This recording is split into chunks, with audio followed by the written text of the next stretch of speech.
What did you go through that made you believe something that is the lie to who you are? But you believed it so much that it created what we'll call a physical manifestation, designed to scare you so much that the only way that you get beyond it and transcend it is for you to just have another chance. Who are you? Mm-hmm. And then if you can answer from here, this is not scary. There is no lens of suffering of perception, and you really will move beyond or level up through something that would have terrified an old you. And even the worst thing you have ever gone through, there is a you that goes through it on the other side and goes, thank you for that.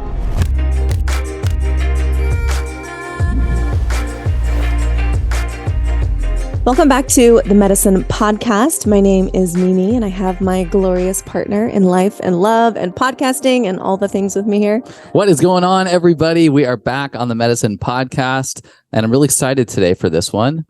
We've got a new friend that we've been introduced to, and in prep for this episode, have been listening to some of his content and absolutely resonating with it. You know, articulating things that many of us have felt in a way that I think can be better understood. Welcome to the Medicin podcast, Pat Mahan. So glad you're here, my friend. Thank you so much. So grateful to be here. Really honored and excited to get into it with you guys. I love you guys, and I appreciate this. Yeah, we're excited. It's going to be a fun conversation. The first question that we ask every guest on the Medicin podcast is, what do you love in your life? What aspect of your life do you love so much that you wish you could gift it to every human? Well, for asking me that question in this moment versus other moments in my life previous to this moment is kind of what brings the clarity to the answer I'm going to give. Because if you asked me this previously, I would say that it was very much externally based, that the things that I loved the most were, the pursuit of, this achievement, the pursuit of this goal, the accumulation of this many things, anything that I could present to the world to show that I was all of the things that I didn't think I actually was. And I said back then that those would be the things that will allow me this ultimate freedom in my life. If I had these things, that I'd be free. And so now I would answer after a continuous and ever flowing journey, but to the point where I am now, the answer is that I've found perspective on that desired external state, to the point where having or not having those things don't affect my internal freedom or state of being to the degree anywhere near that it used to.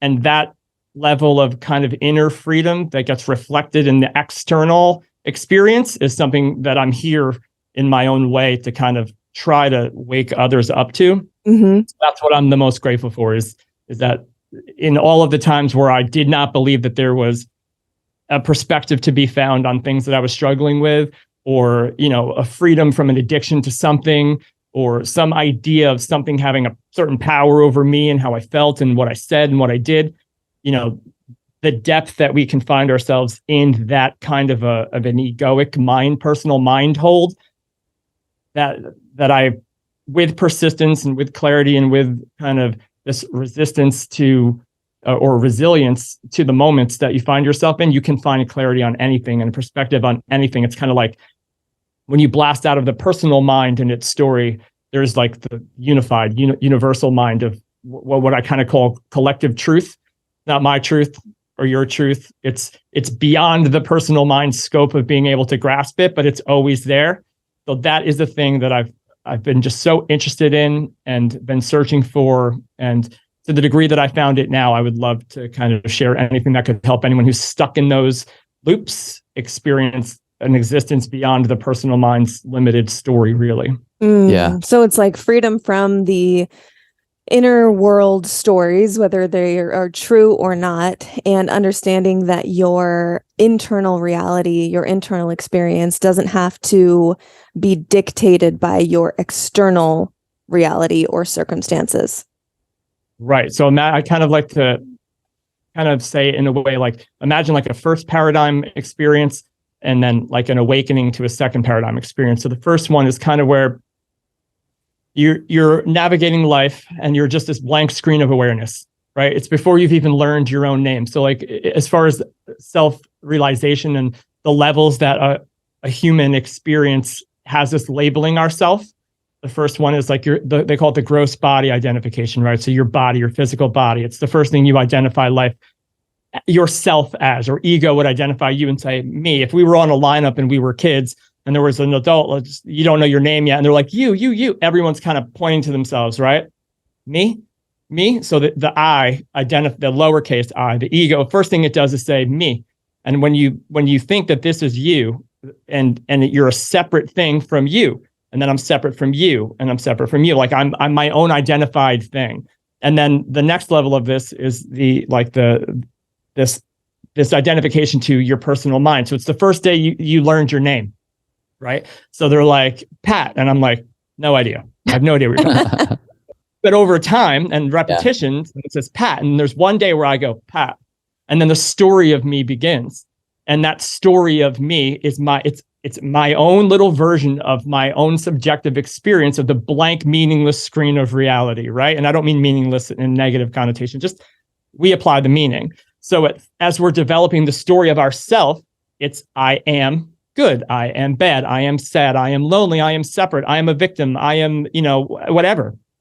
And then ego will go out of its way and kind of create this world, this inner world of our personal mind. And the more that we are attaching our sense of self to that, then the more we live unconsciously, I would say, to the depths that we could even imagine from that story. And that part of us remembers everything. So it has an entire arsenal to use against you when you're trying to move beyond it. Mm-hmm. So you're constantly saying like I, and then you're constantly saying like, well, me, the story of me. And it's kind of like, it's an experience where in the first paradigm, you are experiencing reality as a separate self in a separate body. Therefore, the laws of cause and effect apply that the cause is outside of me. Because if I am separate from reality and life and this experience, then so is it separate from me.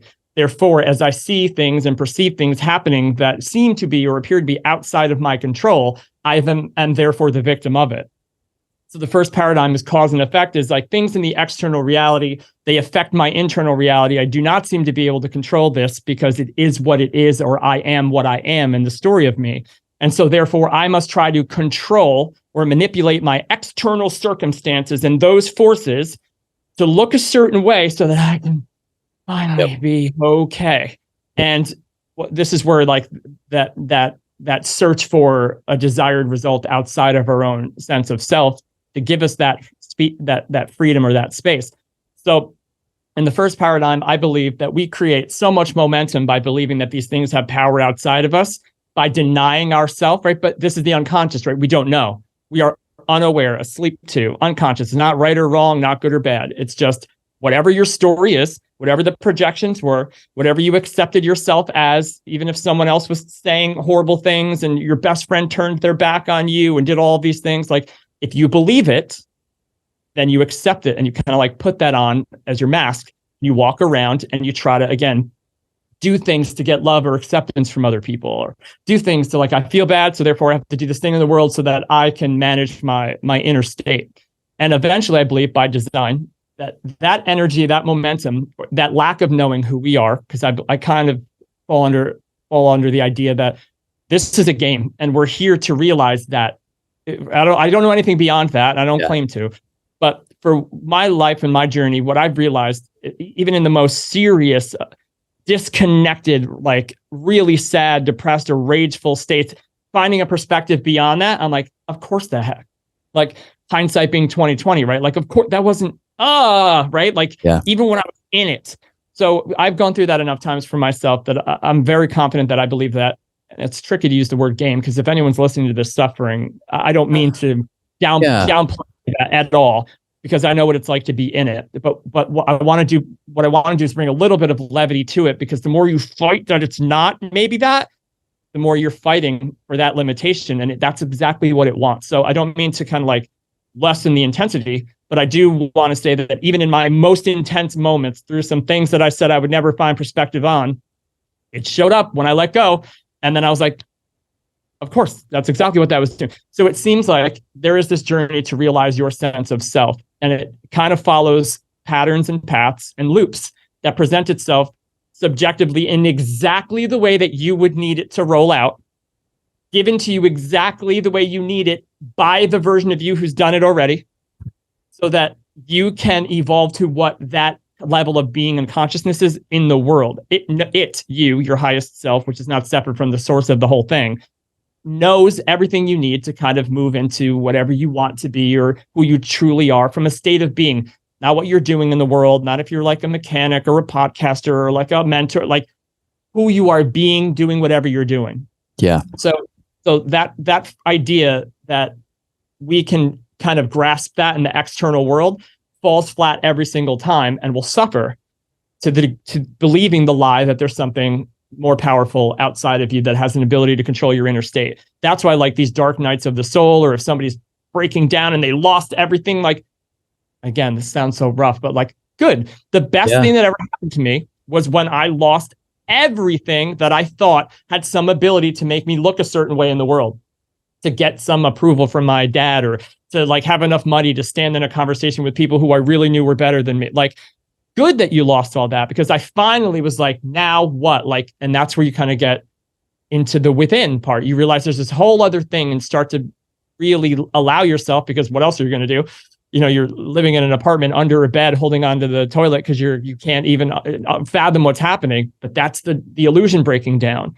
So the next part of this is shifting into the other end of cause and effect, and the second paradigm, where you realize like you are the source of this, that you are the cause, and that if you can allow yourself to maintain that state of being as the cause, connected to the source, through everything that would scare the hell out of the old versions of you, because you're sending it to you to see how you do. You want patience? Great. You don't just get this thing called patience.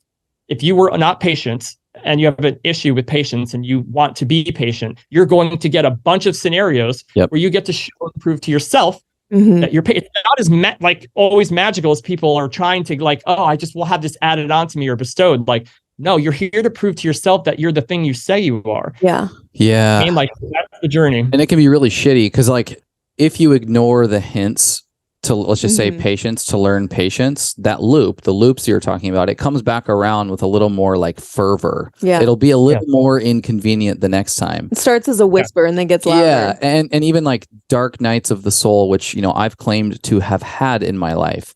And I've similarly worked through them and looked back on them and been like, wow, best thing that could have happened to me. Absolutely. Yeah.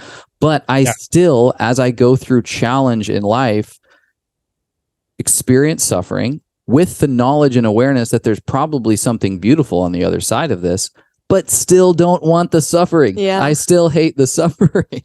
So this is another part that it's tricky for me. Even, and again, I work on this every day, you know, like this is what I do. And when you're in it, it is just, it's like when you're in a bad mood, you don't remember all the times you were in a good mood, right? But the second a good mood flows in, you're like, I was in a bad mood. What are you talking about? Like, it shows you like the state you are in is the reality you're perceiving. It's your projection onto the screen. So there's an interesting thing when we talk about like suffering, right? Versus discomfort or like an uncomfortable state. Even things that are being perceived as unwanted, like the cocoon phases of a lot of these things, and separate, you know, emotional pain, depression, like all these really heavy things that people automatically apply the label to suffering.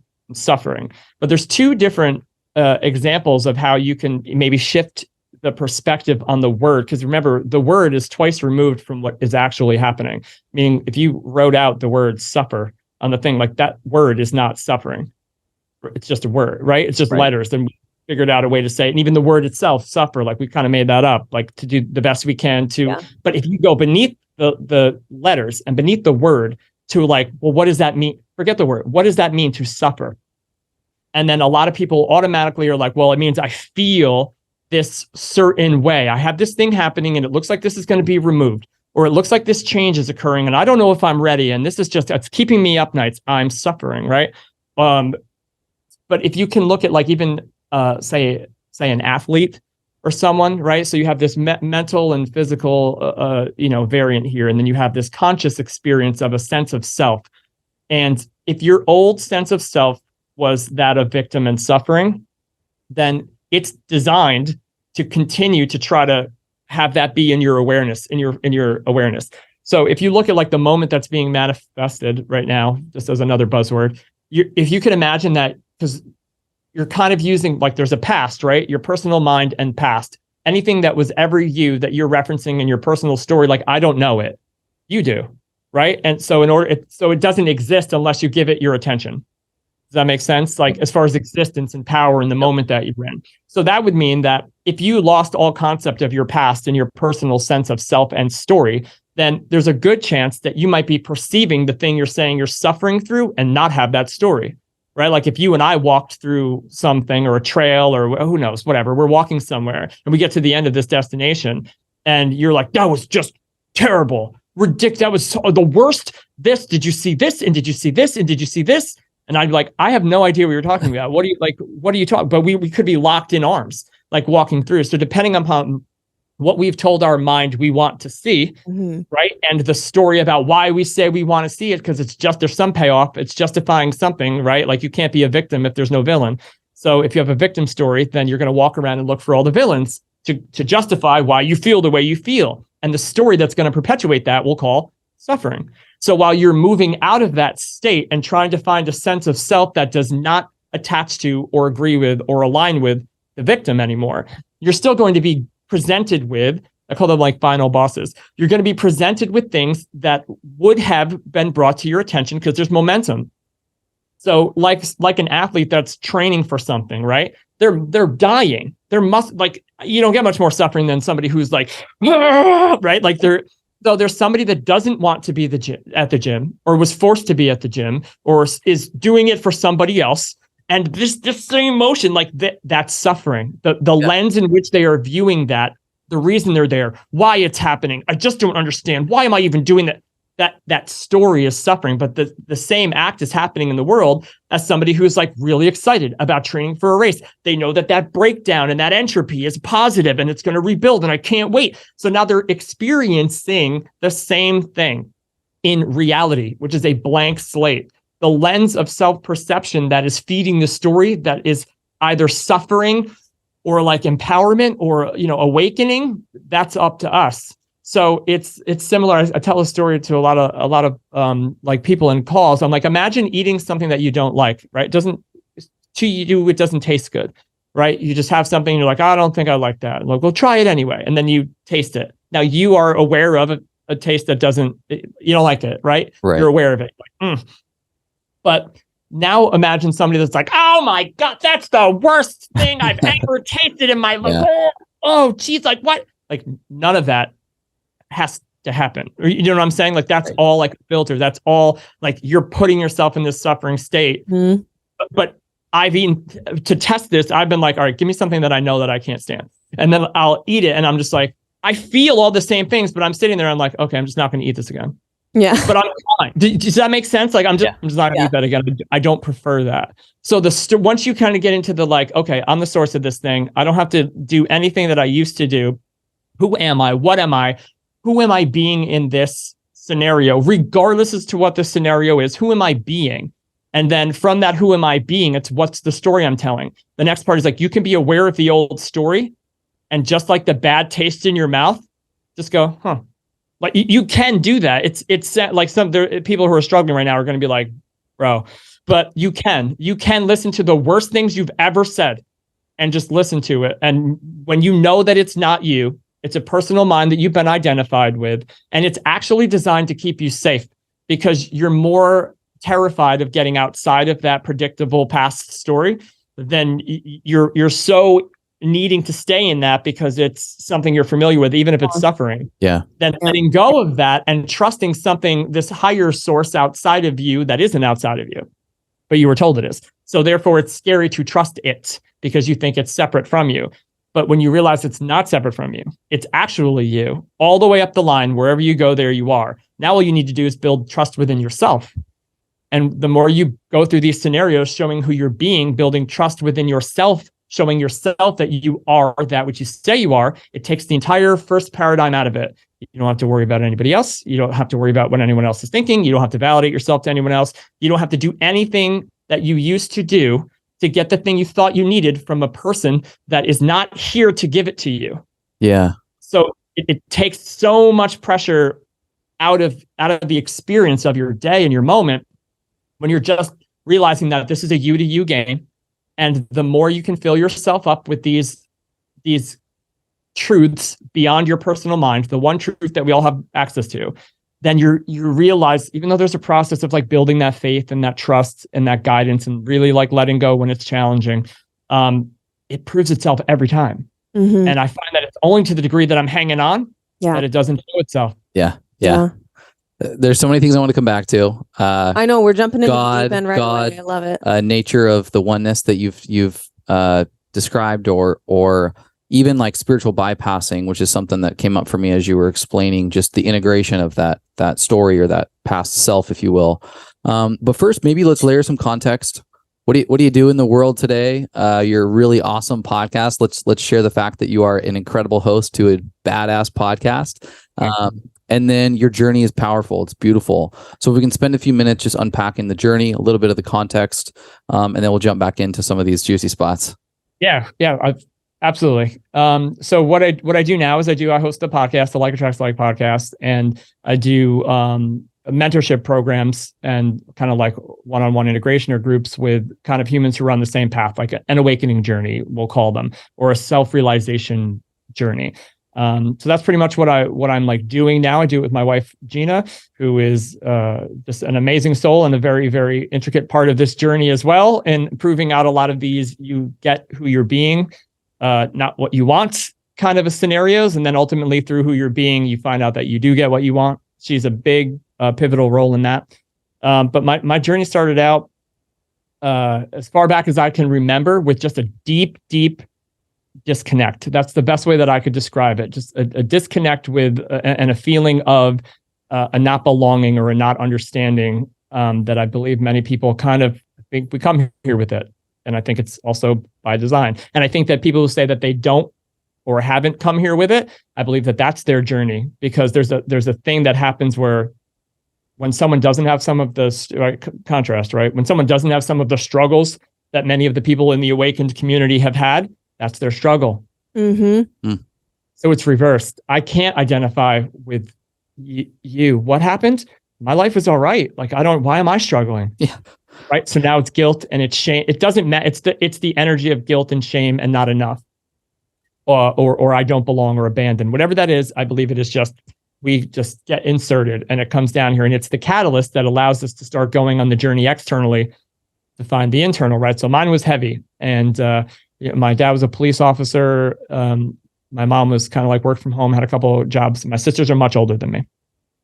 So what ended up happening was around 7 years old, my mom got sick, cancer. And it was a 7-year journey of just in remission, out of remission, home, lose your hair, chemo, like craziness, right? Now I went to Catholic school, love all of the better messages and all of the ideologies, but a lot of confusion for a 7-year-old who, I believe my mom was an awesome human, and I'm being taught that good things happen to good people. And I'm being taught that there is it's a separate, at that point I was taught it's a separate thing. It's not of you, it's in you, but don't worry about that part.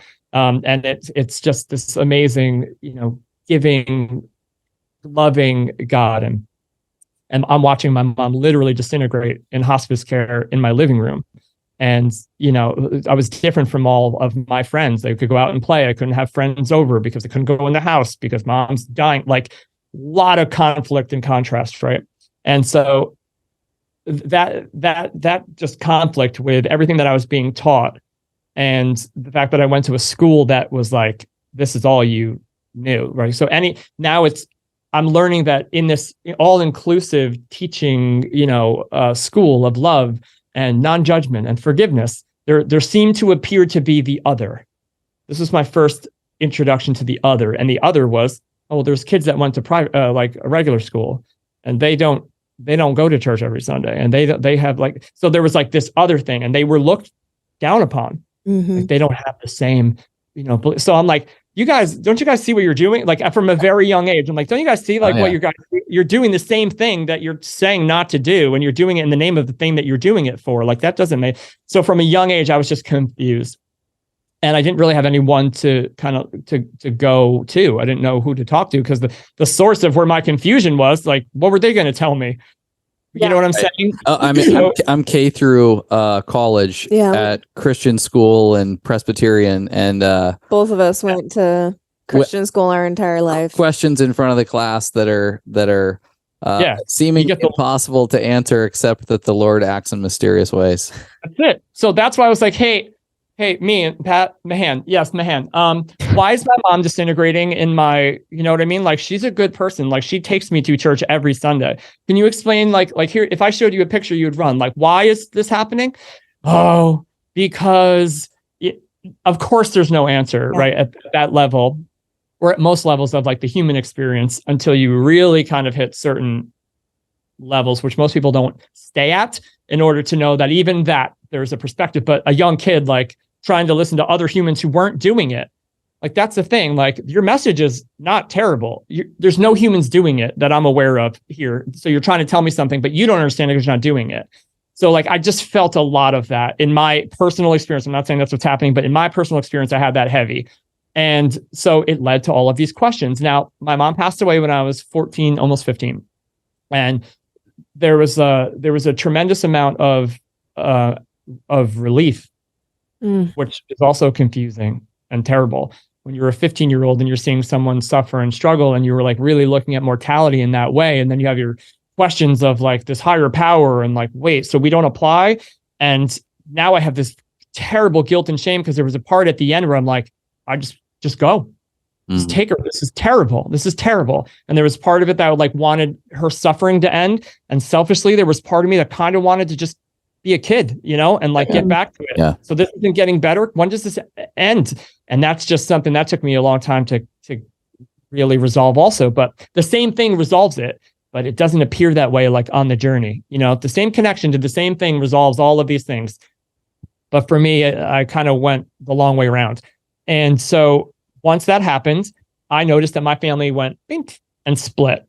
And so this is where a lot of the pointing the finger outside. I am this way because of these things happening. So like, my dad kind of did his own thing.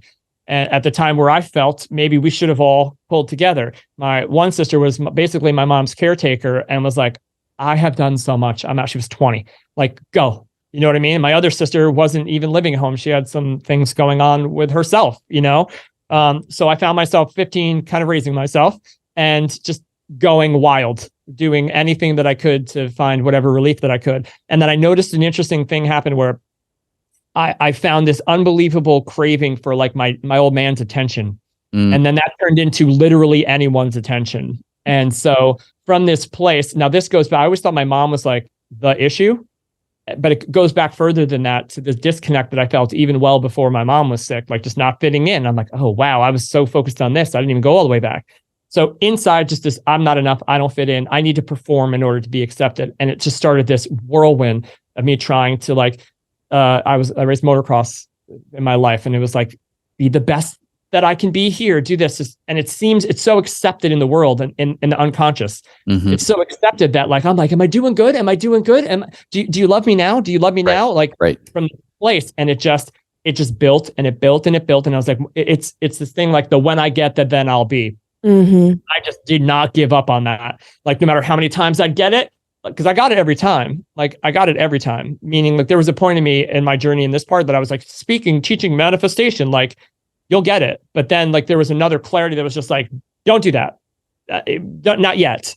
You know what I'm saying? Like, you're still doing it to get, and it doesn't matter how good you are at it. The lesson will always be the lesson. And until you learn the lesson, then you can never actually own or have or enjoy anything, because it's always going to have some weird power over you. So it doesn't matter how many techniques you're using to manifest this fact that you're even doing that is contradicting what you are here to be. Right. Totally.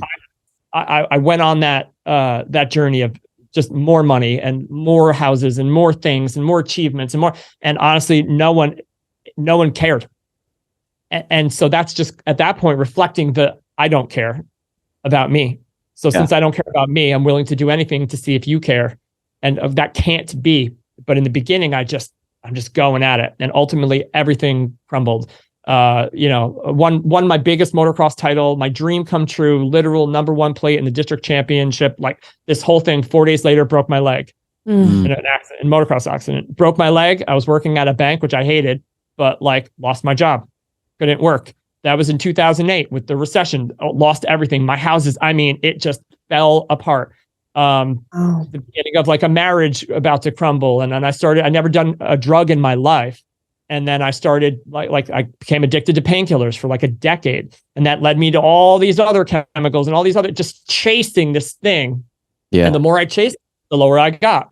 And the lower I got, the more I worshiped the thing that I was chasing to bring me out of it. And then that wouldn't do it. So it changed. Money, cars, drugs, all these things. And then I found psychedelics. I found like had some amazing DMT experiences and some mushroom experiences and some high conscious just regular sober meditation experiences like on my own. And I started to really do the within thing, because there was a part of me and a voice that was like, you're not going to do this again. Meaning like there was a part where I was like, all right, the millionth time we dust ourselves off. We go find another girl that's going to do that. And we go find more houses and more money. We'll do it. And then we'll get everything back. We'll do it. We'll get everything back. So it's like the voice of my past that, again, it was designed to keep me safe, because I thought I had to do these things to get to be somebody in the world. So it was like my personal trainer, but from like this real negative victim state. Yeah. The hungry ghosts. The hungry, like, you could do it again. Come on. And I was just like, no way. Not this time. I'm exhausted. No more hamster wheel. No more anything. That's where like the deepest, darkest, and that's a perception thing also, because they were great now that I look back on them. But at the time, they were the deepest, darkest, saddest, rageful, everything that I ever felt that I had inside that was helping me try to get rid of it or outperform it or outwork it or achieve it. Like, they're still in there no matter what you do in the external world in the first paradigm. Those things are still, they need to come out and be resolved and transmuted so that you kind of like, I say the word integrate, but it's more kind of like view without attachment, so that you can be in the muck of it and still find who you are. Yeah. That was my journey. Yeah, for sure. Dude, this is a beautiful story. Thank you for sharing. And I know you've shared it before, and it's like, we have a crazy story from our relationship, and we have to repeat the story often when we go on shows. And we do genuinely thoroughly enjoy that process, because something comes up every time. And we're 6-7 years out of our divorce. And we're still pulling back layers and having breakthroughs, and we're like, holy shit. So thank you for sharing. Yeah, sure. One of the things that comes up for me as you explain this, and the fact that the story comes up and your journey comes up often, and recently for me, because I similarly have a background where external achievement was the definition of success that I needed to accumulate in order to feel successful. Only to realize that once it was accumulated, once it was achieved, there was another carrot that I had redefined was needed in order to meet that preset definition of success. But as I look back on my life, and I did the same thing with health, I thought six-pack and being completely shredded and buff was like what I needed to achieve. I did the same thing in our relationship when we were married. And as I look back, there's a level of, you don't know, there's this unconsciousness to the pursuit of these things. But what we often talk about is the thing behind the thing. And we talk about that in relationship often. But I look back on my, 20s during this very egoic external approach to accumulation and achievement. And the root of the things that I'm looking for, it's not money as much as it is, I want to have freedom. I want freedom. And money to me was that definition of freedom, even if I wouldn't have been able to, think through that or be able to articulate that. I wanted to be healthy. I just thought that you needed to be shredded to be healthy. You can be healthy, and a byproduct is to be shredded, but you can get shredded and not be healthy. And so I think the deep part of that is health. And so I've given myself a little more grace over the years, because there is a deeper part of me that was nudging me towards something in that realm. I was just cut short by, maybe it was the tools, the resources, the programming, my lack of general the ability to think holistically and wonder if there was more. And just wisdom and experience. Yeah. And have you felt that in your recollection and this integration of the past, where there were things that you've maybe redefined or less beat yourself up about as you continue to use this story and this journey as a tool? Yeah, I mean, that's beautifully said. And I think that for myself, and I believe just as a part of the game, right? It's in every moment you're asking yourself certain questions at the deepest depth of this experience. And there are multiple layers of stories and belief systems and like structures that are covering what those questions are. And meaning the why am I here questions, right? That sounds so like coffee cup. It's not a coffee cup. It's on your t-shirt. Like, why am I? Who am I? Right? But there really is no other question when you get down to it. It is the who am I? Yeah. So what I like to do, Derek Zoolander nails it. Who am I? Who am I? So now if you can just understand that there's a who am I, then what you can do when you're experiencing something in your reality that will be, it's a presentation from your past, right? If you're like feeling like, you know how you can feel like you're in something, like there's something happening here, you're in a loop, you're not sure what, but like, why am I feeling this? Why is this happening again? What am I supposed to do here? Right? Those moments, right? Where it's not unconscious land and you're just going through the motions, but like there's clearly something that is happening with some momentum shifting.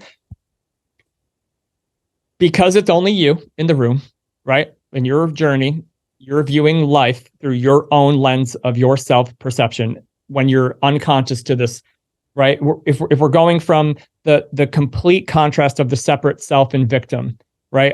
Imagine like the self-realization scale from the lowest levels of insanity where you are such a victim and you're so out of control and you are so separate from the game that you literally believe you are being attacked by everything. Your thoughts are attacking and therefore reality is attacking. And all your brain and mind is going to do is to show you the reflections of what you are giving your attention the most to, and that is attack. So from the most powerful attachment to your sense of self being the separate character in the game, you're a victim to everything and terrified. Well, now on the other end of that, when you blast out of the personal mind, right? And you enter like even the soul level, we'll call it, I have just using labels, this soul level, this kind of eternal, infinite beingness of you that still has a subjective I. It still feels like a you, right? It's not the one unified I am. There's still a you there, but you know it's also everything else. And it's the same as everything else. And the one is, but it's still kind of experiencing itself subjectively, and then onto that unified one awareness, the one experiencer of all things that you are also, and it's kind of in you for you to experience and realize yourself as that. I'm taking the long way around, stick with me. If in every moment you are experiencing something that is helping you or leading you or giving you an opportunity to realize yourself as that, but first you must find out who is giving you this so that you can find a different way to view it, a different lens of self-perception that you're going to apply to it. You're going to be something different in this situation that references something a past you has created for you to walk through and something a future you is sending you to see if you are that who you know yourself to be. So if you can say like, okay, you're always asking yourself, who am I? For sure. But when you're experiencing but when you're experiencing something that is like here and it's like, what is going on? If you can ask yourself, who is this? Who is this? You have access to the most amazing information ever. And it's asking yourself, which one of me created this? And what were you so scared of? What were you so scared of? What did you go through that made you believe something that is the lie to who you are? But you believed it so much that it created what we'll call a physical manifestation designed to scare you so much that the only way that you get beyond it and transcend it is for you to just have another chance. Who are you? And then if you can answer from here, this is not scary. There is no lens of suffering of perception. And you really will move beyond or level up through something that would have terrified an old you. And even the worst thing you have ever gone through, there is a you that goes through it on the other side and goes, Thank you. Thank you for that. Thank you for that, because without it, you couldn't realize who you are. Mm-hmm. So constantly viewing it from the same level of self-perception that created it, you'll stay locked in a loop. Yeah. You'll continue in that pattern. Dude, so good. God damn it. This is so good. I love how you explain that. And as you were explaining it, looking back, like, who is this? Which version of me is this? I got this visual of that I've actually, I've participated in meditation and imagining this. And I imagine myself sitting at a big table with a bunch of seats around the table. And there's a different version of myself sitting in each seat at different ages, experiencing different things, whether they be happy, sad, whatever. And as you're saying this, I'm imagining myself sitting at this table and like interviewing, asking that version of myself that needs love or attention or didn't learn the lesson or wants to say something. Just recognizing that version of yourself and letting this version speak and communicate and almost teach you, so that you can experience that higher version of yourself. I just absolutely love that. And I've never heard anyone explain it that way. And what you just said was brilliant. And it's going to actually add another layer to this, which is so now, like, imagine that room and all of you are there, right? And you're going through, and remember that the you, when you're like, who is this? Remember that you, like, even though you're more aware and you have more of a a connection to what this is. So a lot of people, myself hardcore, for the longest time lived in analytical land, meaning like spiritual ego took over quite a bit, because I've an autodidact in this where I've read everything. You know what I mean? Like, your ego gets so good at convincing yourself that it's like awakened that it just spits out the perfect, most elegant versions of how to bypass the experience.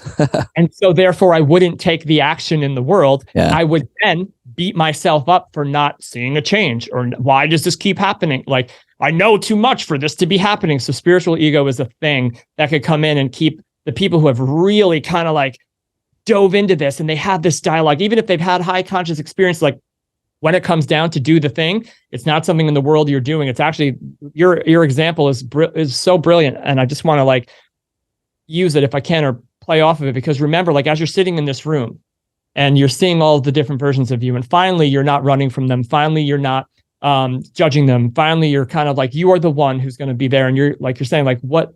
Teach me, tell me, what is going on with you? Like, why are you creating this for me?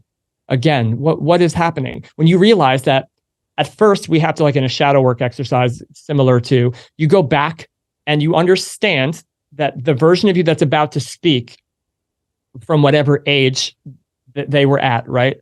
From whatever experiencing, they are trapped in an endless loop of, right? This is infinity. So the versions of us that experience these things, when we move on from them, they are trapped in an infinity loop, experiencing that every single day in the depths of your unconscious mind. And it's trying to get freedom. It's trying to get release. It's trying to get something to change. And it still thinks that the change is outside of itself, because that is the level of self-perception it had at the time of the event.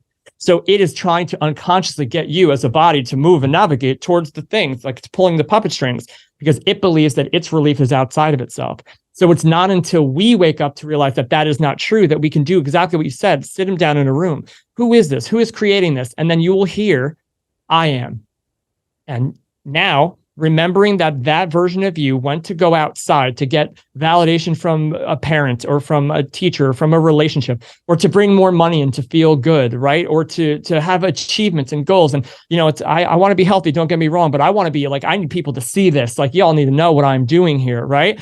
So that whatever version is doing that, there's a thing that happens where that it's coming from like a less than or a victim story, right? And therefore I need to go solve this out in the world. And what is actually looking to happen, I found, is when you say it stops here and we don't go and do that addictive thing anymore, or we don't even allow these words, these things are not true. What you come to find is that version of you is actually, since it's been looking for a savior in the form of something external, this is the internal work where you get to realize who you are by being the thing that the you that created the thing you're going through was looking for in the moment you're having this conversation with the you that's sitting at that table. and you become the source of whatever forgiveness, whatever healing, whatever love, whatever validation, whatever experience that you was looking for in the external world. That's the lie of reality. You are the source. So when you can apply the source and give that to the you sitting at that table, there's no break in trust. There's no break in doubt. There's no break in faith. It is from you to you. And that means that there's no one else to convince. Yeah. There's no one else, right? So when you don't turn your back on the you that's on there, then you have a direct connection to healing and resolving that previous version of you. And then you could get them on board knowing that they can trust you now to go forward. And so like where I needed my old man's validation for so long, and why doesn't he respect me? And why doesn't he care about what I'm doing and all that stuff? So I would go do things that made it appear as though like I didn't respect myself.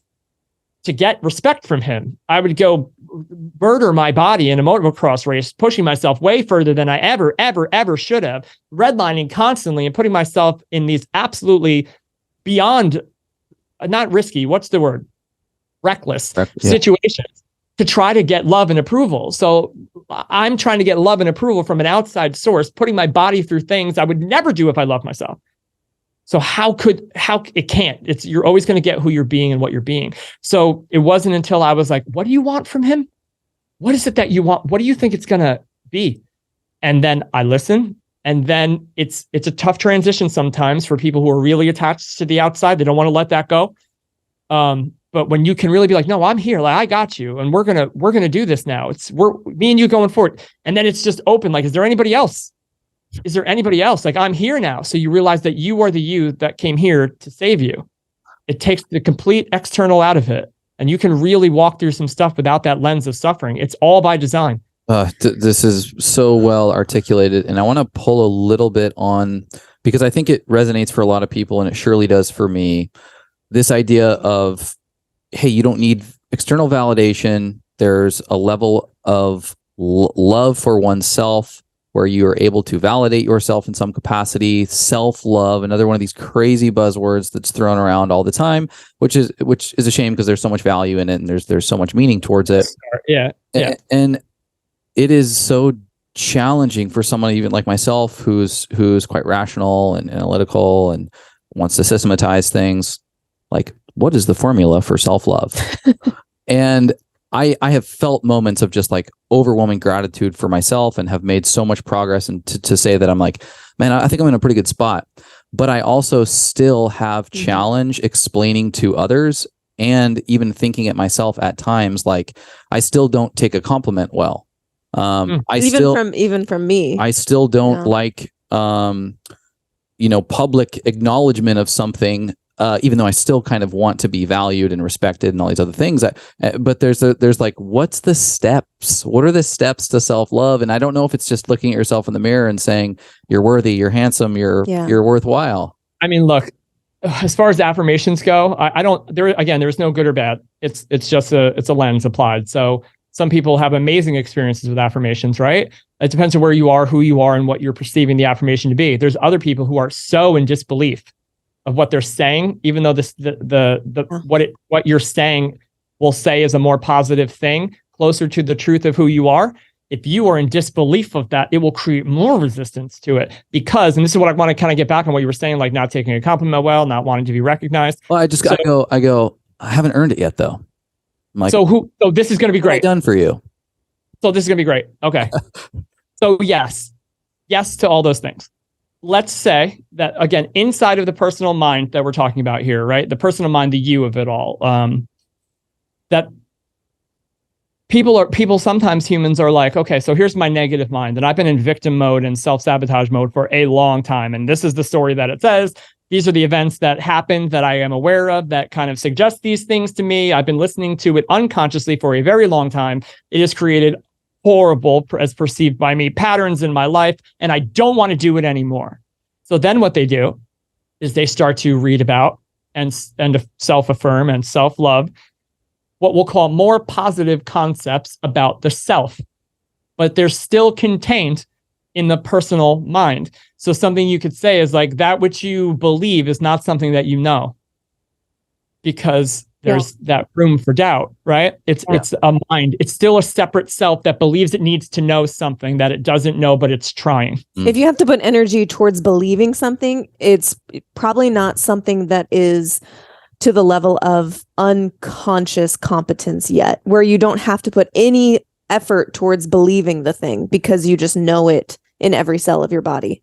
Right. So if you're going from like this is why like it's in the journey to find yourself and be free, it's what we would call further up the line of consciousness to go from the negative, I'm a victim and I hate this and why does this keep happening? And if so-and-so would do such and such, then I'd be better, like to say like, all right, I'm not going to do that anymore. I'm going to understand that it's not the outside world. I get to do some work internally. I get to do like what I call the unconscious critic.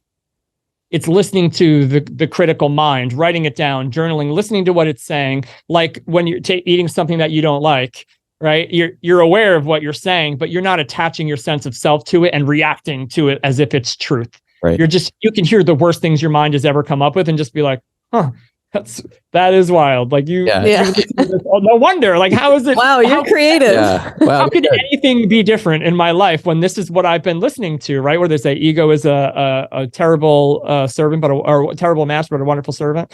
So like people who are shifting in the self-help, which is awesome. It's like the third level of self-realization, right? You go from this, this insanity to, to this victim to the empowerment phase. And empowerment phase is very much where you're like, it's very law of attraction-y. It's very, the personal I is claiming ownership of a power that it has to work with the universe and have it do certain things for it. But the universe in this case is still often a separate thing, right? So we listen to Abraham Hicks, like, don't let the negative part of the personal mind in. So people will start to affirm something positive. But if your identity is still locked in the negative and you're trying to believe something more positive, even though it's closer to the truth, it could create more resistance.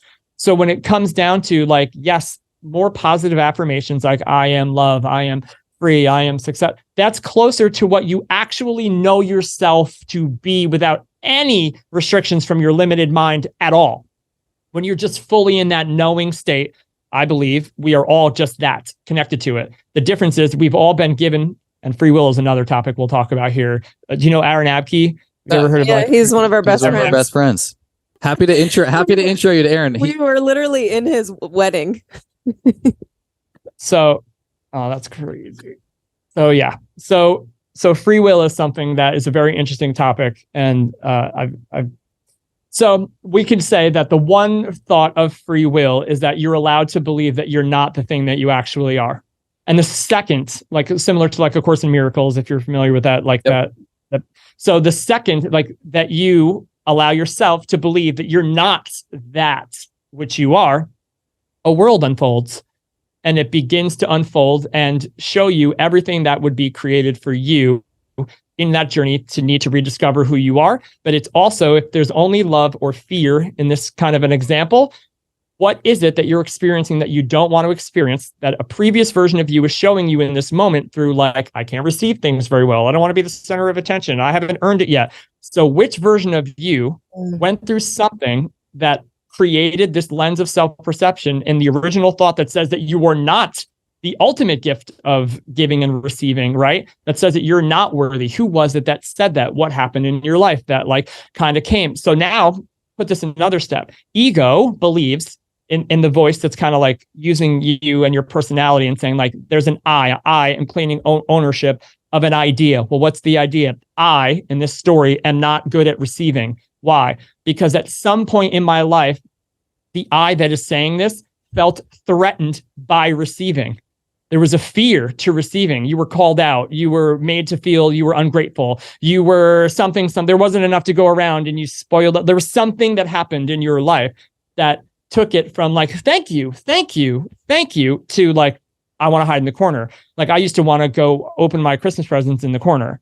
I didn't want anyone to see me react. I didn't want anyone to see, I wanted to be in my own personal little world bubble where I could just open everything and I'd be really grateful on my own, but I did not want anyone to see that from me. Yeah, I feel that way. I like small birthdays. I like I think like it low key, which is funny because I also like the stage. I also like to podcast. I like to present. But when it's your choice. But it's when it's my choice. And I think it comes back to, I don't have a distinct memory of this, but it's receiving with strings attached, and that there's Perfect. more. Yeah. Perfect. So now I can't receive because if I do, I'm going to be asked to do so many things. Yeah. So now that's a boundary. So now like these weird things that come out that you wouldn't think are related come out. So why are you, think about this. So why are you not able to receive? Like, do you not like getting things? Like, I love getting things. I love, like, it's so great, right? Oh, so what is the actual thing that's connected to? What's the fear? Well, anytime I got something, they were like strings attached or guilt so it's a boundaries thing, right? So someone who has really good, clear boundaries and is open to receive and willing to accept and also gives openly and then also has boundaries within themselves to rest and recover. And this is what I can do today. And that's it. Thank you. I love this. Thank you so much for that. Right? When you've broken free from all that I'll do to get, or like I feel like I need to do more once you've given, that's it. It's when the strings are attached, the next piece is there's an expectation for me to perform. And in my definition of success, I have to surpass expectations in order to be successful, have achieved, and be deemed by others to be valuable. Right. So there's your loop. So when you listen to this back, you're going to be like, oh, like you just described your loop, and it has nothing to do with an affirmation that says, I am open to receive. I am open, because you're not. Mm-hmm. So that's the you that felt you had to give more, or the you that felt you weren't enough and you were unworthy to receive. Therefore, the strings attached. Oh God, follow us. So there's no one doing anything to you, right? We know that it's only you in the room. So what that would mean is that it wasn't a person that would have, or people that would have been requiring you to do more once you got it, because you had a lower worth story, not worthy of receiving. You would have needed a person to require more of you than the gift they were giving in order for you to feel valuable or worthy enough to receive it. So since you didn't want to do that, you would rather just say, I don't want to receive anything, and I'll keep it like this so that I don't have to do more. Mm-hmm. That'll perpetuate your I'm not enough victim story. Yep. So it's learning the boundaries of saying like, nope, like it's because I was unable to set boundaries in the past with what I am offering the world. So you right now are offering quite a bit and doing tremendous kind of work. And what the two of you are putting out is really something so powerfully awakening to others who are ready to hear it. That imagine if the thing blocking that from going where it is ready to go with the you that's doing it at the level that you're here to do it at. Imagine that there's a you that is unworthy of receiving because it doesn't feel worthy enough on its own. So it has to kind of do more. And the fear of doing more, the energy that it takes to do more just to receive what is the equivalent, is so much that you're like, I don't want to receive anything. Mm-hmm. That blocks you off. Yeah. Being blocked off to that. Imagine if like the you that is sending you all these things and like you are ready to do this at the most amazing levels imaginable, and there's a you in the cog of you that would be preventing it because it doesn't feel valuable to receive on that level. What would the you that's already doing this say to that version of you to get it on board? I mean, it would say, drop that story. Would it say that it's okay that you have it? I understand why. Yeah. Think of it as different. Drop that story. Stop it. Right. Yeah. Stop it. Yeah. Which is telling the you that has it that it's wrong and it's bad. Totally. Yeah. So if it's like, I understand why you have that. There's no way you could have had any other story. It's impossible, given what you were given, for you to have any other story or for you to have reacted or responded in any other way. And I see that now. Yeah. So I held you accountable for a lot of shit in my life, but not anymore. Like, I'm really grateful that you had to go through what you had to go through, that you felt that way. I'm so grateful that you felt that small, because of you, we're going to realize how big we are. Yeah. This is that space you find you kind of go through the spiral and you get all the way down to the point, and you're at this spot where you can spiritually bypass with all the self-development phrases you want, move on from this, or how I initially responded, which was kind of force, maybe guilt it or shame yourself through this obligatory nudge. And then there's this sweet spot of like acknowledgement while also inspirational. And I think that's what's coming out here.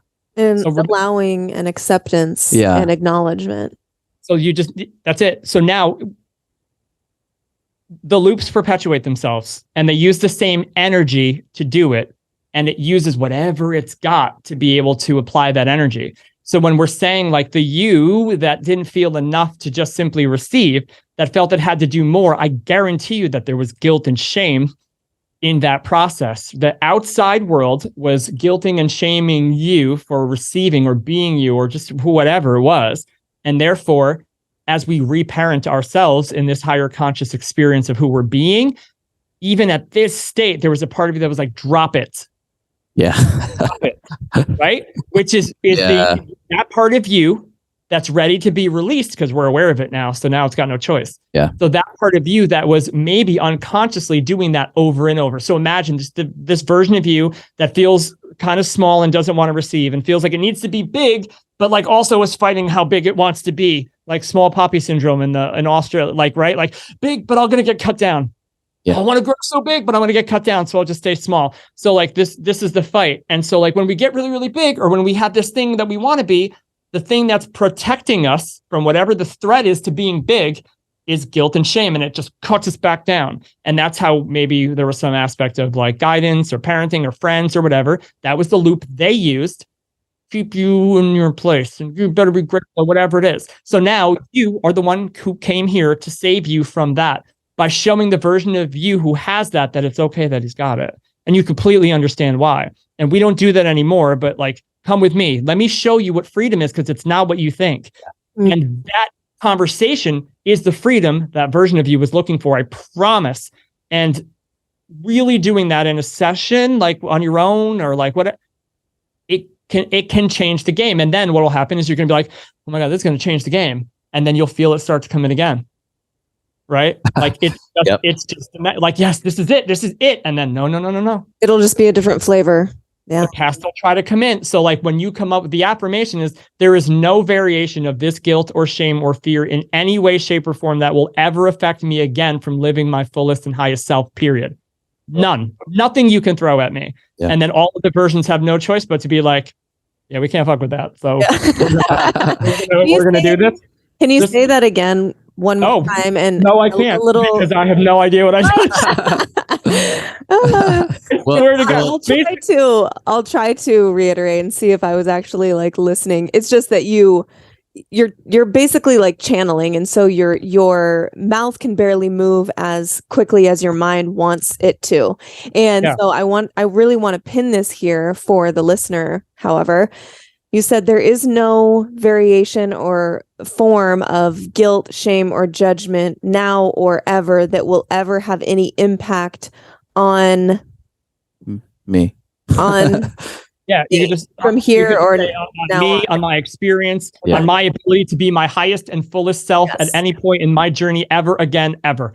Like now ego can do whatever it wants, and you have now created a blanket statement that it's just so overwhelmingly compelling to the personal mind that you will no longer attach to anything that says positive or negative about you. There's no attachment to anything in that. And then once you're free from that, you blast into the universal mind of like truth, where you kind of really get to re-experience who you are.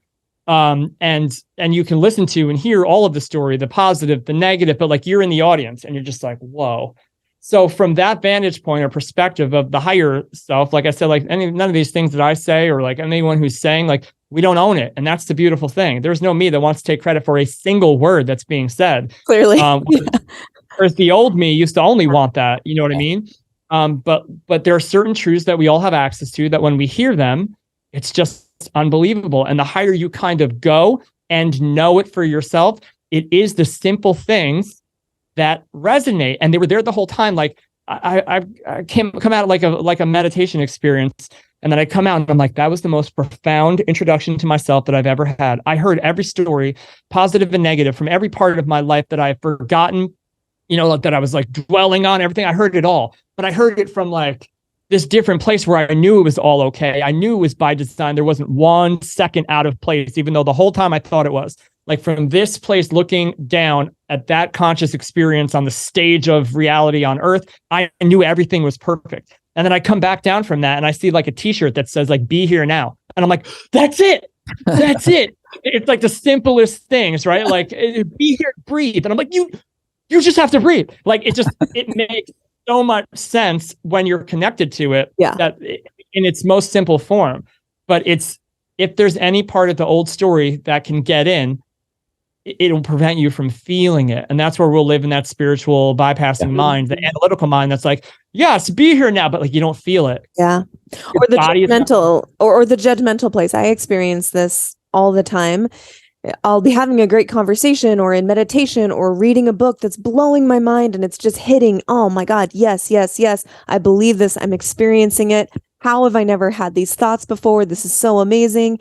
And then the next day, something happens where I'm all of a sudden like out of it. And I have to remind myself over and over and over of the thing that I was so deeply in and feeling the day before now feels so distant. And I have to reteach myself these truisms. And I can get in sort of a very judgmental place of like, dude, girl, how do you not know this? Like, how are you not so just overwhelmingly grateful for everything that your body does for you? How are you still in this judgmental place where you have to coach yourself through these harsh things that you say about yourself? You know this shit. And I'm almost like judging myself for having to coach myself. And it's so like, even in my explaining, you can see how maddening it is. And I have this illusion that people who come to these realizations just have it and they're good from there. And there just must be something wrong with me that I have to continually tell myself these things. Can you speak to that a little bit? Yeah. So growing up, would you say that there was a big comparison model in your life? Like would you say like there was a big aspect or kind of like storyline in your life where your value or worth came from comparing it to like others to? Yeah. I'm the youngest of 4 siblings. So I have 3 older siblings and just constantly, looking at my older sisters and comparing or wanting to be role model. And then, I was sort of singled out in certain ways in my family by my parents. And so then there was that like comparison very early on, I'm talking first, second grade, probably. Right. So when you're real young and you have siblings, it doesn't matter if you have siblings or not. It will find a way to do this with you. But when you have a family and you have siblings, especially you're the youngest. Yes. And then there was a 10-year gap and then my parents had 2 more kids, but I identify as the youngest child. Okay. Well, yeah, I get that. I really, really do. So now imagine like, again, not who you are, who's kind of observing this whole thing, but the you that you thought you were at the time, ego you, right? Mm-hmm. Its job is to try to keep you safe. It's to try to get you. And what is safe? Like love. For some people, safe, right?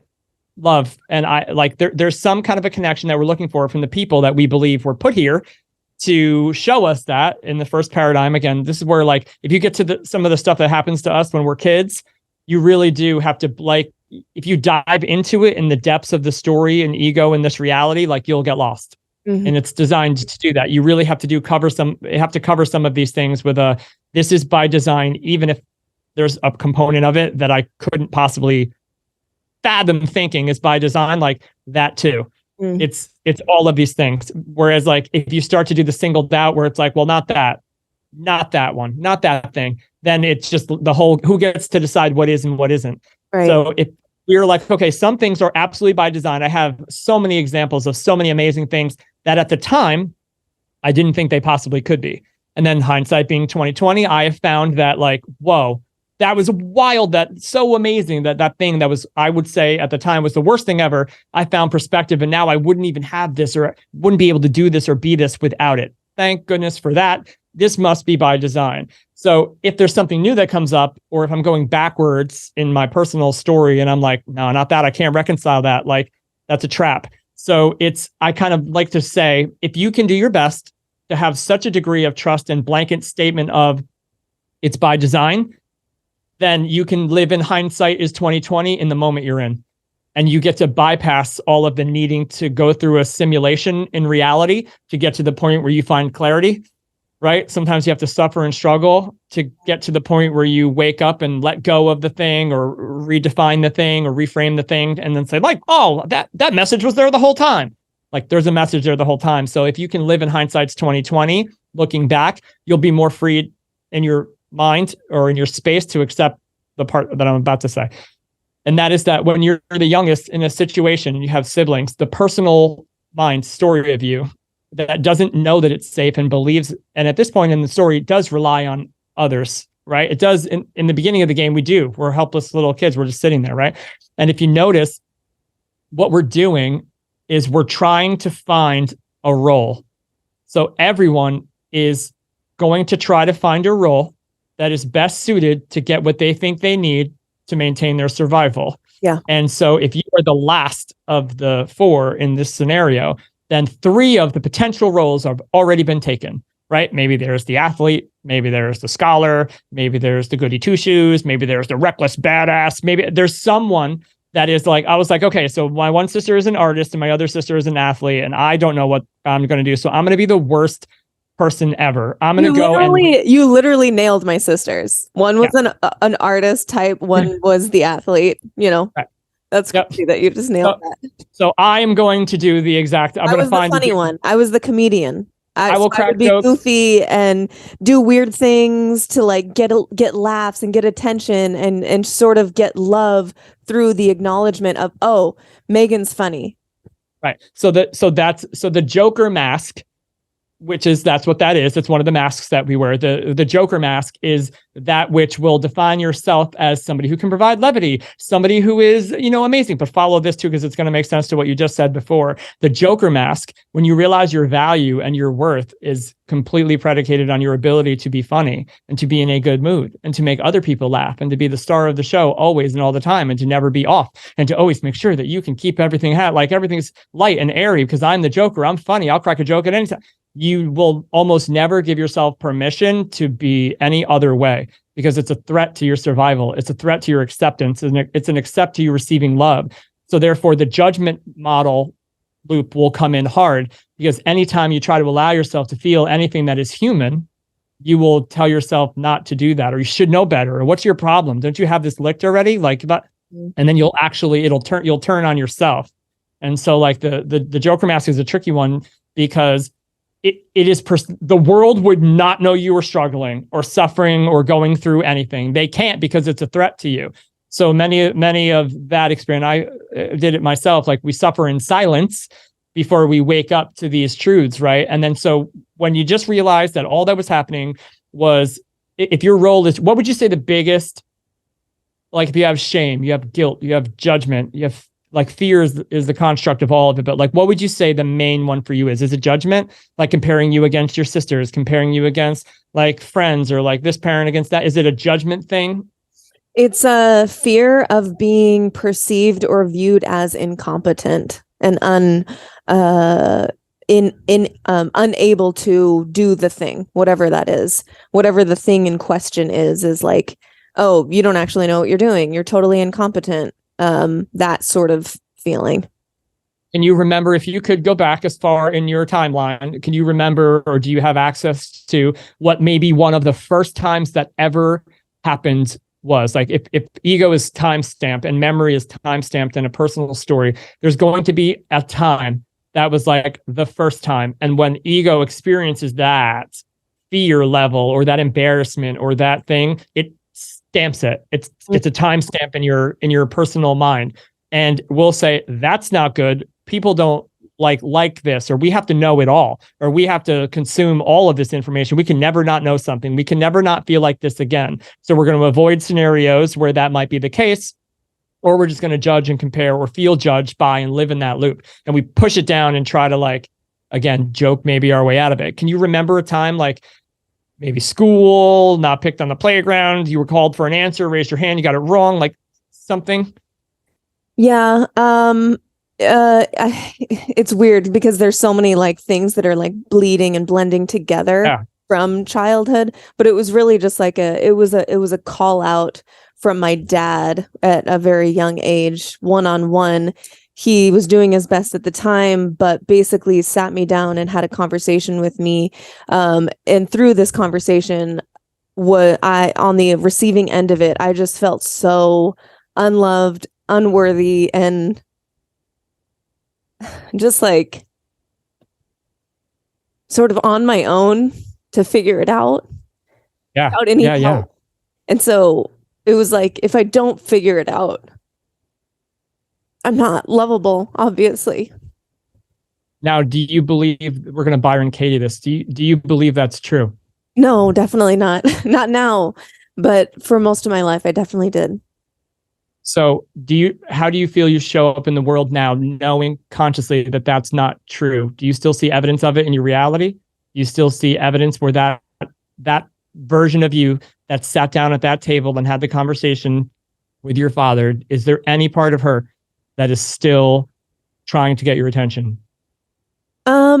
There's whispers of it, and probably the fact that it still elicits a lot of emotion in me. It's probably a hint that it's not completely resolved or 100% in my rearview mirror to where it doesn't affect me, at least on a subconscious level. Does it affect my day-to-day? No, I don't feel like it does.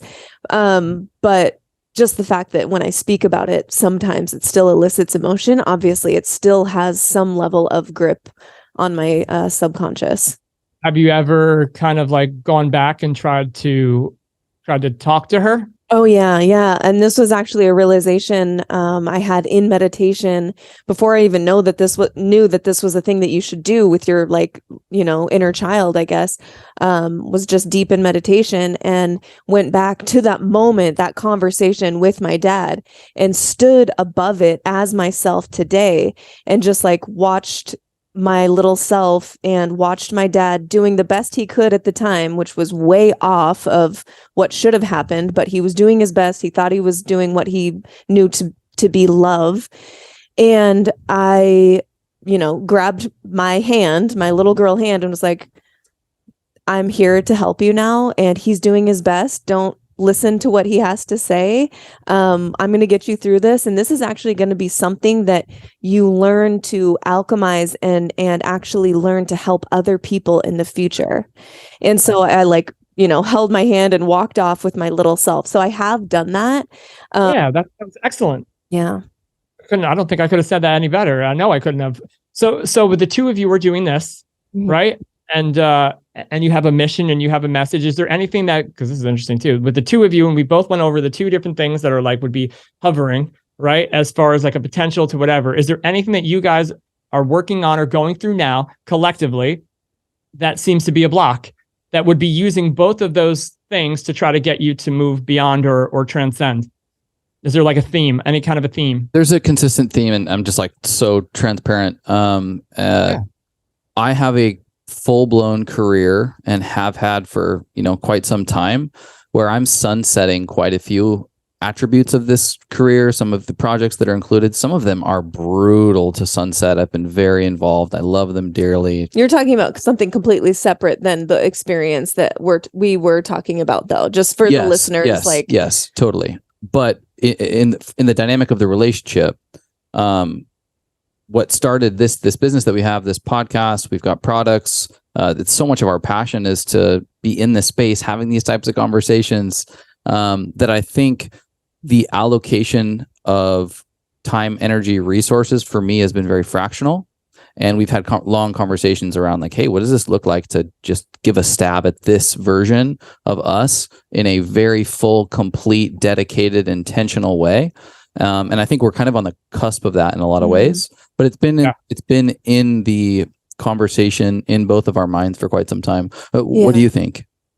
No, I think it's spot on for sure. I wasn't even thinking of that. I wasn't even, but just to provide a little context, it's Chase, has his job, his salaried job, and then we have our business together.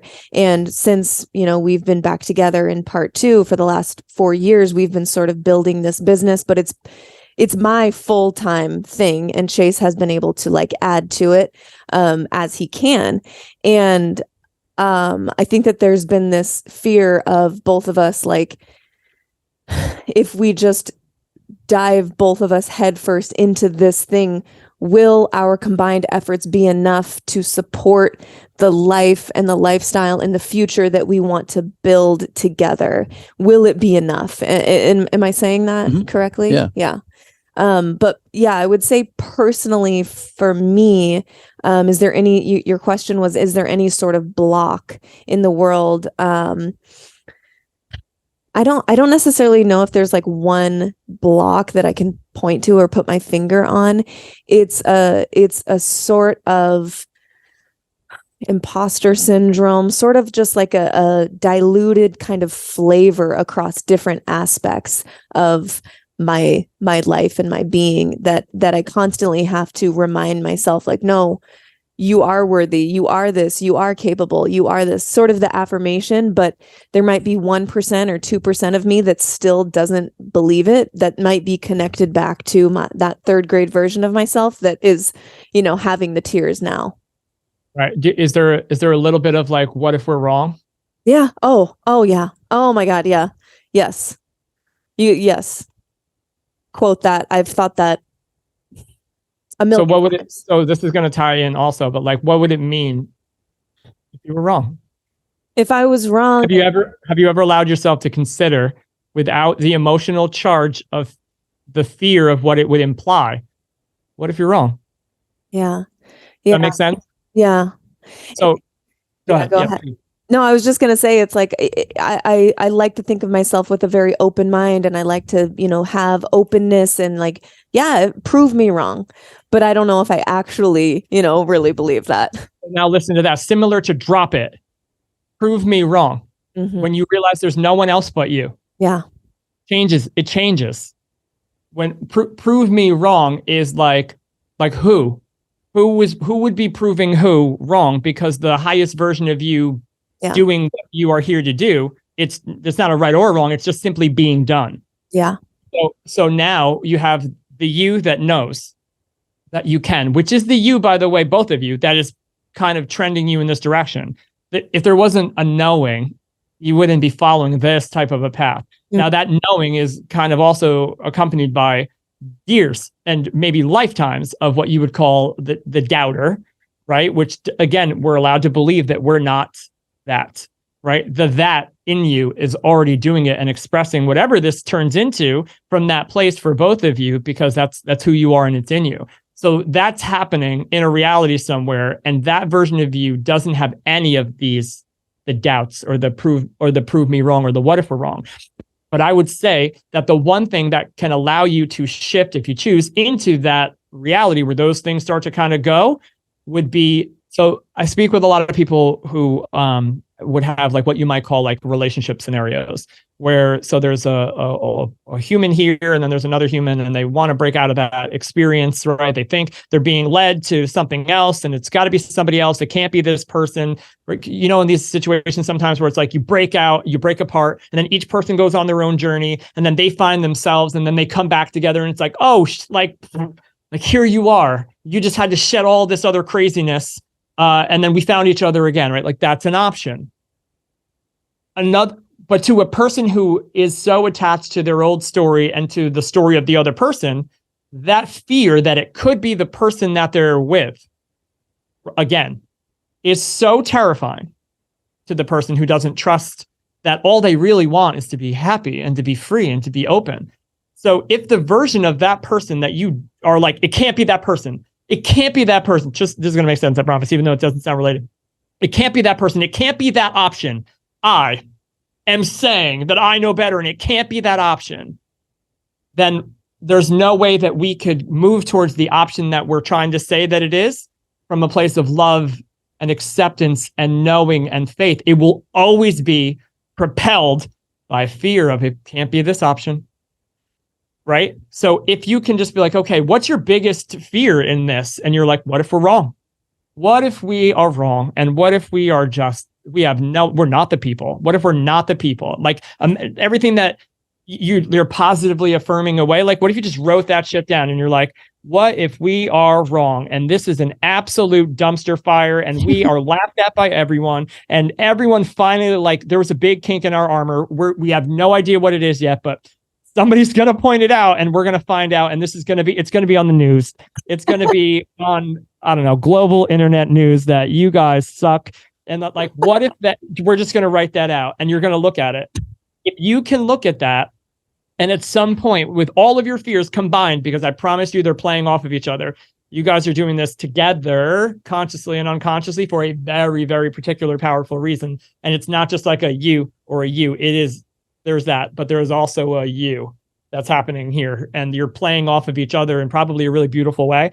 But it's not until you can be like, all right, why are we not wanting to do this? Oh, like, I don't like to receive and I don't want to be the star of the show and I don't want to be on the big stage, but I'm also like starting a podcast that I want to go to every single human being on earth because I love the message and I feel so powerfully aligned with it and so strong. So how can I want to reach millions of people and then not receive and want to stay small? And then you're like, okay, I have this huge judgment thing where like I kind of was made to feel like I was an idiot and I don't know what I'm talking about by a person who's supposed to love me the most. I get it, they were just doing their best, but like, oh my God, that was the worst third grade ever. Like, what are we supposed to do? And so now how can someone who is spearheading the message, right, have any part of them that they are fearing could be wrong? Yeah. And then the person who is like bouncing in and out with this other job that is safety and security and all that stuff, and it's amazing, but I'll pop in here when I can because I don't want to be like, oh, like I have to be in order for us to do this thing. Like, it makes perfect sense that this is happening. So when you can both write out your things and it's not fear that is causing you to do the thing that you're doing, but absolutely looking at the things that terrify you and be like, I've considered it. It's possible. It could even be likely. I could give a shit. We're going to go forward without the fear being the reason we're doing or not doing what we're doing. It's a game changer to look at the things that you're terrified the most of and it analytically overcoming in your minds. Look, we've done this already. We got this. We're affirming that we are not scared of it. Nope. It's when it is not a fearful thing. Like, I could be wrong. I say on my show all the time, I'm like, listen, I feel really, really confident about all of the things that I'm saying. I dare to say that for myself, I know, but I could wake up tomorrow and find out that everything I'm saying is a crock of shit. I don't know.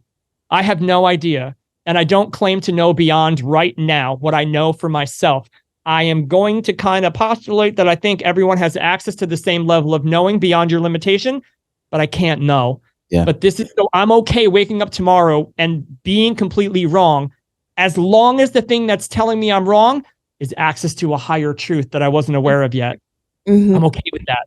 So I'll speak from that place to the best that I can until something else kind of shifts, but it's not going to be fear or doubt that does it. And it's not going to be shame and judgment. Not a chance. That's some old and it's coming out like right for you both to be like, hey, let's write out everything that we're scared of and the worst scenarios ever. But like, and look at it knowing that the only reason that they even exist is because there was a moment in time where we were allowed to believe that we aren't the thing that we actually are. And whatever emotional state that took in the human of you, it's playing out simulations for you to wake up to who you are. And you prove that by looking at the thing that you were the most terrified of and being like, this is bullshit.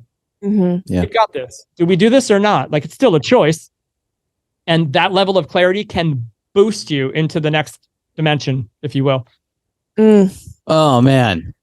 I mean, that was so awesome. We literally asked you like one question for the entire podcast, and we didn't obviously get to anything else, but it's obviously it's all perfect. It's so perfect. And the listener basically just witnessed you taking us through like a personal coaching sort of session that I was not even prepared for and didn't know was going to happen. And y'all listening, like, we didn't set up like, hey, take us through a coaching session, you know? And the way that you were able to identify Chase's fear, my fear, and then our fear connected to what our actual purpose is that I know to be true. I know Yeah. up here, I know to be true that we have this purpose together and that it is on us to create it from a place of love, from a place of mission and purpose and drive and just depth of love for each other and what we want to share. The way that you were able to weave that together is just it's just incredible. And I just, is a gift. And we have some homework now. Got some homework. Absolutely want to get you back on because there's so many more parts to talk through. Where, before we sign off, can people find more of you? Obviously, you got your podcast. Sounds like you may work with people directly or facilitate those types of sessions or events. Where can we find more of Pat? Yep. I host the podcast. It's called Like Attracts Like Podcast, and it's anywhere that you listen to podcasts. The website is likeattractslikeevolution.com, and that has the links for any of the one-on-one, like the mentorships that I do, the program, single sessions, and also a lot of free content and resources also that talk about this process. So it's one of those things where, we only have the moment we're in, but it appears as though it's a process, right? And it's only a process because your mind is kind of going back and forth. So I have kind of like free master classes and things on there that people can access on the website to talk them or walk them through this self-realization process. And that's on the website, Pat Mahan _ on TikTok and Instagram and YouTube and all those places also. Yeah. And obviously we'll have all those links in the show notes, you guys. Before we go, we have one last question. The Medicin podcast is all about leaning into the real medicines that connect us to a more conscious relationship with self, with the divine, with food, with everything in our life. What for you currently feels like medicine? If I can be honest, to the best that I can kind of like feel that question, the medicine for me has been, and it's really just a similar answer. It's been being able to sit with all of the narratives, all of the voices from every version of me from this observer point of view, and knowing that there's no truth to any of the things that I lived my life from for so long that created so much of the chaos and the unwanted experiences, that all of those things were by design as I observed those voices, and the ability to do that and rest on that internal experience is, and I've been on a lot of different medicines. It is the closest, most amazing thing to being connected to the unified self that I've found, is being able to know that this is an internal experience, that you can observe any of these aspects of yourself from any point of view and find all of the things that you're looking for within yourself. When you know that to be true, I can't find anything that's come close to it. Beautiful. So good. Pat Mahan, you are a gift. Thank you for your work and for sharing with us and our listeners. We have so appreciated you today. Love you guys so much. I'm so grateful. Thank you. And I can't wait to talk to you again. Yeah. Love it. All right, you guys, check the show notes for all the links, and we'll talk to you next time. Go spread some light. Okay, bye. Thank you so much for listening. If you enjoyed that, check out right over here for some more fun clips. Oh, and you're going to want to subscribe. Bye.